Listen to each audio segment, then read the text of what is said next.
It was a rainy October day, the kind that leaves a smell of wet earth in the air and a lingering feeling of dampness in the bones. I, Richard, was already exhausted after hours of scouring the stores in search of the perfect present for my daughter Laura's 8th birthday. She has always been fascinated by dolls, collecting them with a zeal that only children possess. Since her mother's death, I had been trying even harder to bring a little joy into her life, something that seemed increasingly difficult. The antique store where I finally stopped was one of those that you could easily pass by if you weren't looking. It was wedged between two modern buildings in York, with its weathered facade giving it an almost inviting air of abandonment. Inside was a labyrinth of relics and curiosities covered in dust, as if each object held a forgotten story. It was there that I saw her for the first time. A porcelain doll with a faded lace dress and eyes that seemed to observe everything around her. The saleswoman, a white-haired lady with a cautious look, seemed reluctant when I asked about the doll. She told me that the piece was very old and had belonged to a girl who had died in tragic circumstances many years ago. Her eyes wandered from mine when she said that the doll, called Caroline, could bring certain complications. I should have heeded the warning, should have noticed the tremor in her voice. But the clock was ticking, and the need to see a smile on Laura's face overcame any hesitation. With the doll carefully wrapped, I left the store as the rain intensified, ignoring the cold feeling in my heart. At that moment, I didn't realize that I was bringing home much more than a simple toy.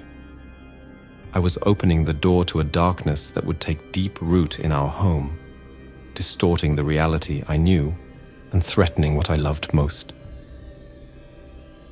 That night, as I drove home, listening to the incessant sound of the rain hitting the car, a feeling of unease grew inside me, a feeling that, unfortunately, would prove to be terribly justified.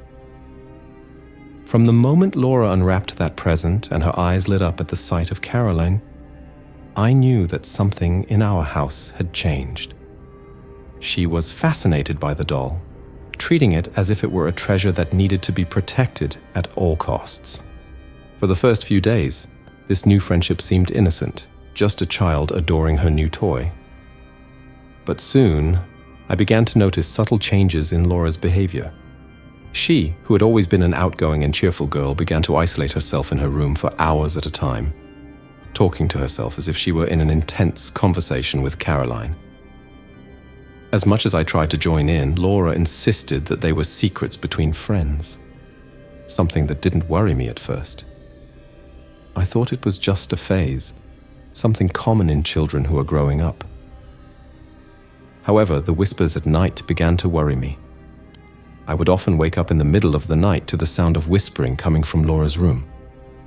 When I entered, I found only my daughter sleeping peacefully and the doll strategically placed on the bedside table, its porcelain eyes glowing faintly in the moonlight. On other occasions, I would find her in different parts of the house, never where Laura had left her. One morning, she was in the kitchen. The next, she was sitting on the sofa in the living room, always with that fixed, unsettling gaze. The atmosphere in the house became heavy, charged with an energy I couldn't explain. Laura's toys began to appear damaged, with marks of cuts and tears, as if a silent fury had manifested itself during the night.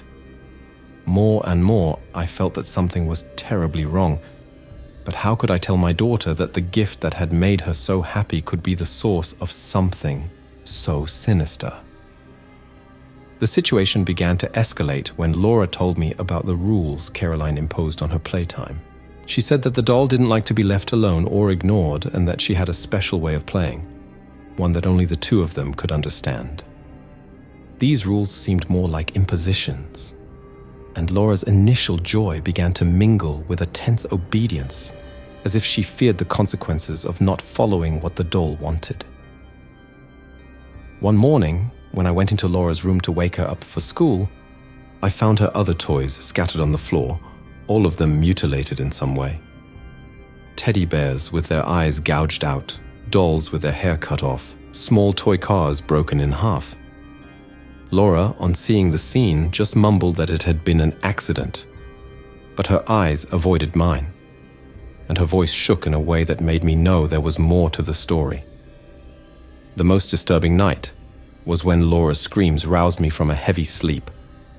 I ran to her room, my heart pounding in panic, fearing the worst. I found her sitting on the bed, sobbing with a shallow cut on her arm. Between tears, she told me that Caroline had gotten angry and hurt her. At that moment, everything in me wanted to believe that it was just an accident, that Laura had been hurt in some other way and was confused. I tried to rationalize the incident, telling her that perhaps she had cut herself on the edge of the bed while she was asleep. But deep down, a part of me knew that there was something very wrong with that doll. Events began to escalate in a way that we could no longer ignore. The nights passed, and the whispers intensified, as if secret conversations were taking place in the dark corridors of our house. I felt a presence, a heaviness in the air that made it difficult to breathe. Laura spent more and more time alone with Caroline, and her childlike joy gave way to a serious, worried look far beyond her 8 years. The house, which was supposed to be our safe home, was turning into a stage for nightmares that I couldn't control. I decided it was time to take drastic action. One night, while Laura was asleep, I took Caroline and hid her high up in the living room cupboard, thinking that if the doll was out of sight, perhaps the disturbing influence on my daughter would diminish. However, when Laura woke up and couldn't find her doll, her despair was immediate. She screamed, cried, and begged for Caroline with an intensity that frightened me. Not knowing what to do and seeing my daughter's state of agony, I gave in and returned to the doll. That decision tormented me. Over the next few days, I began to do more research into the origin of the doll. I discovered online accounts of other families who had possessed Caroline before us. The stories were eerily similar. Disappearances, unexplained illnesses, and even deaths surrounded the doll's history. Each story increased the terror in my chest, and I knew I had to act before our situation got any worse. But as if the universe itself was against us, supernatural events began to occur more frequently. Objects began to move on their own, disappearing from one place and appearing in another. Fleeting shadows sneaked into the corners of our eyes, and a feeling of being watched became constant. The atmosphere in the house was heavy, oppressive, as if a storm was always about to break out. In a last-ditch effort, I tried again to get rid of Caroline. This time I took her away from the house and buried her in a remote field. But, to my horror, when I returned home, there she was, in the same place as always in Laura's room, as if she had never left. This inexplicable return was the breaking point for me. I could no longer deny the truth. We were dealing with something beyond my comprehension, something truly evil. That night, when I decided we needed to leave the house, a storm formed, as if nature itself was trying to keep us inside. The power went out, leaving our house plunged into an almost palpable darkness, only interrupted by the lightning that illuminated the rooms at irregular intervals. The air became cold, and I could feel every breath of wind as if it were carrying a silent threat. Laura was in her room, and I heard her talking quietly. When I went in, I expected to find her talking on the phone or playing with something. But she was alone, sitting on the bed staring at Caroline. She was talking to the doll as if it were a real person, discussing a plan that I couldn't understand. When she saw me, her face changed, her eyes narrowed, and for a moment I didn't recognize my own daughter's expression. She spoke in a voice that didn't sound like hers, a voice laden with anger and menace. The strange incidents increased that night. The lights began to flicker erratically, turning off and on rapidly, while shadows moved across the walls, forming distorted figures that I struggled not to believe were real. In one terrifying moment, a figure of a girl not much older than Laura appeared in the flashes of light, her empty eyes and ethereal presence chilling me to the bone. It was then that I realized we weren't just dealing with a possessed doll, but perhaps something much older and more sinister lurking behind that worn porcelain. The fear became tangible, filling every corner of the house, and I knew we had to get out of there before it was too late. Determined to protect Laura and myself, I knew that our only chance was to leave the house immediately. Taking advantage of a brief moment of calm, when the lights stopped flickering and the shadows retreated into the darkest corners, I took Laura by the hand, telling her we needed to go. She resisted at first, worried about leaving Caroline behind, but the urgency in my voice convinced her to follow me. As we tried to leave, the house seemed to rebel against our decision. Corridors that had once been straight now seemed to twist at impossible angles. Doors that should have led to the exit brought us back inside, as if we were trapped in a living labyrinth. With every turn, with every door that slammed shut behind us, the feeling of claustrophobia increased.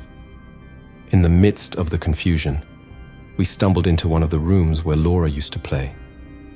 The floor was covered in drawings she had made, depicting macabre scenes that chilled my blood. They were images of Caroline, larger than life, commanding other toys that seemed to obey her like subjects to a cruel queen. The doll was always in the center, as if she were the master of a sinister orchestra. Exhausted and desperate, we realized that all the exits were mysteriously blocked. Windows that should open easily were now sealed, as if they had never been designed to allow escape. The house, our home, had become a supernatural prison, from which every attempt to escape seemed to sink us deeper into its dark embrace. In the midst of the chaos, there was a moment of disturbing clarity.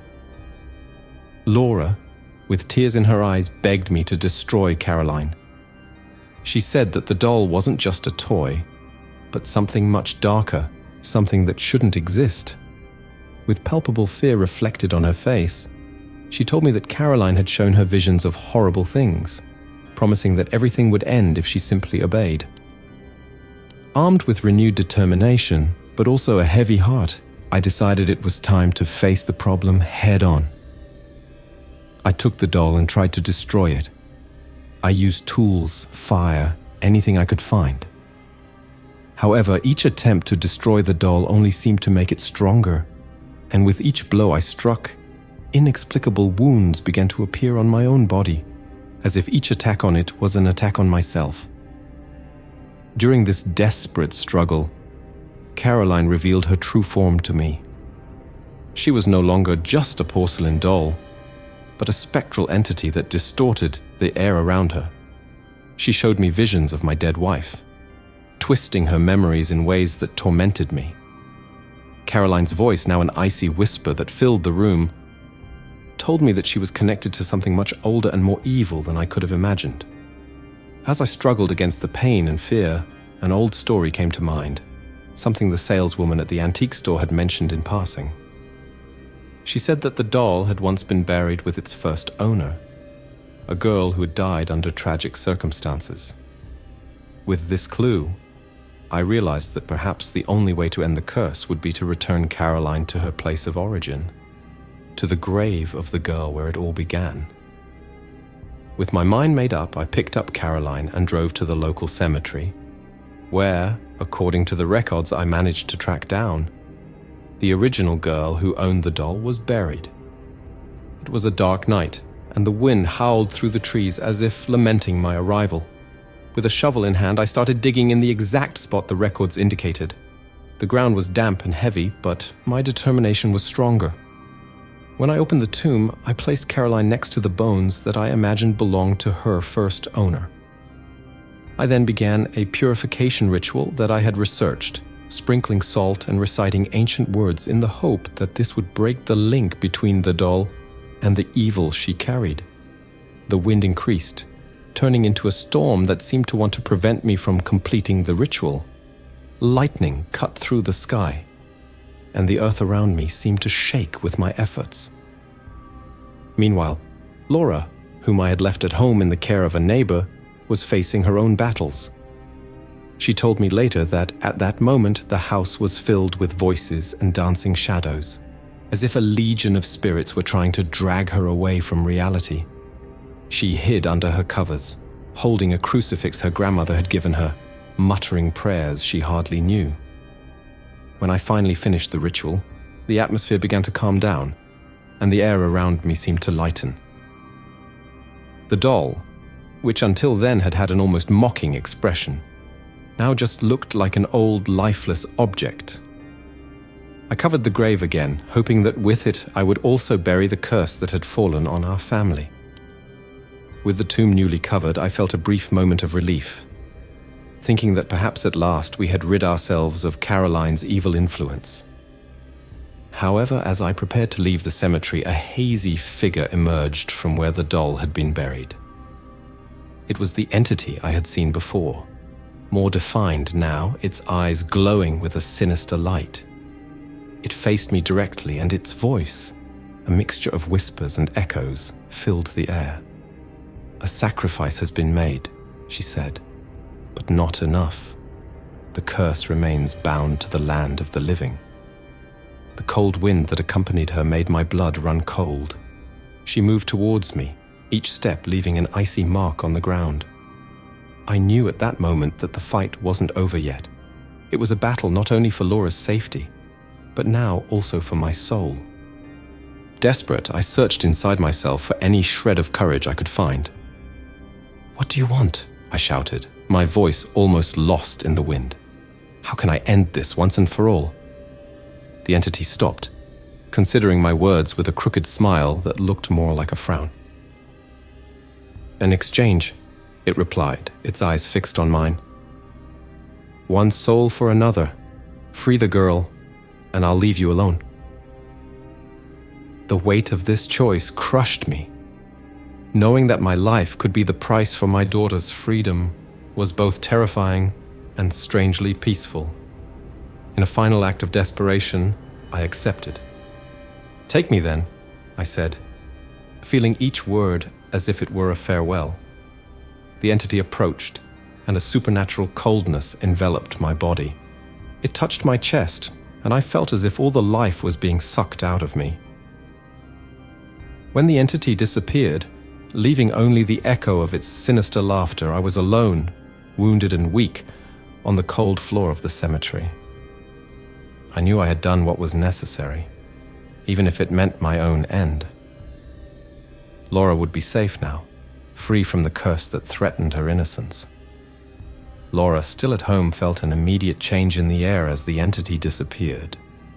The shadows receded, the whispers ceased, and for the first time in weeks, she could breathe without feeling the weight of an oppressive presence. She crawled out from under the covers, walking cautiously through the house, calling for me, but all she found was silence. She searched every room, every corner, hoping to find me, perhaps wounded, but alive. However, the house was empty, only echoing her own calls. On the living room floor, she found the tools I had used to try to destroy Caroline, and next to them, muddy footprints that led to the front door and then disappeared. Fear and confusion marked her face as she tried to understand what had happened.